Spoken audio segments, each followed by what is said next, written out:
পশ্চিমবঙ্গে নির্বাচন হবে আর রক্তপাত হবে না, এটা কি তৃণমূল কংগ্রেস চায়? আজকে পশ্চিমবাংলা শুধু নয়, ভারতবর্ষের বিভিন্ন রাজ্যে উপনির্বাচনের রেজাল্ট হয়েছে। আমার এখনো পর্যন্ত কোনো খবর পাইনি ওখানে কোনো ঘটনা ঘটেছে, কিন্তু দুর্ভাগ্য আমাদের পশ্চিমবাংলায় একটা উপনির্বাচনে একটি ফুটফুটে ক্লাস 4-এর 9-10 বছরের বাচ্চা মেয়েকে খুন হতে হলো। অভিযোগ কি?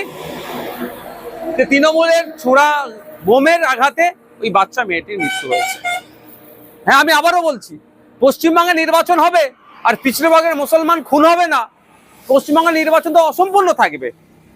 মুসলমানদের শিক্ষাতে ক্রমশ পিছিয়ে রাখার কারণ এটাই তো, মারামারি করবে, হানাহানি করবে, মরবে, মারবে, জেল খাটবে, ধ্বংস হবে। এই জন্যই মুসলমানকে রেখেছে, ভোটার হিসাবেই রেখেছে, মারামারি করার জন্য লাঠিয়াল হিসাবে বানিয়ে রেখেছে, মানুষদেরকে করার চেষ্টা করছেন। আমরা যারা এর বিরুদ্ধে কথা বলি ওই জন্য আমাদেরকে দোষারোপ করা হয়। এই যে ঘটনা ঘটেছে, রাজ্য সরকারকে প্রকাশ্যে ক্ষমা চাওয়া দরকার। সাথে সাথে ওই যারা দুষ্কৃতী সমাজ বিরোধীদের দাপাদাপি যারা চলছে তাদেরকে ঘাড় ধরে জেলের মধ্যে রাখা দরকার।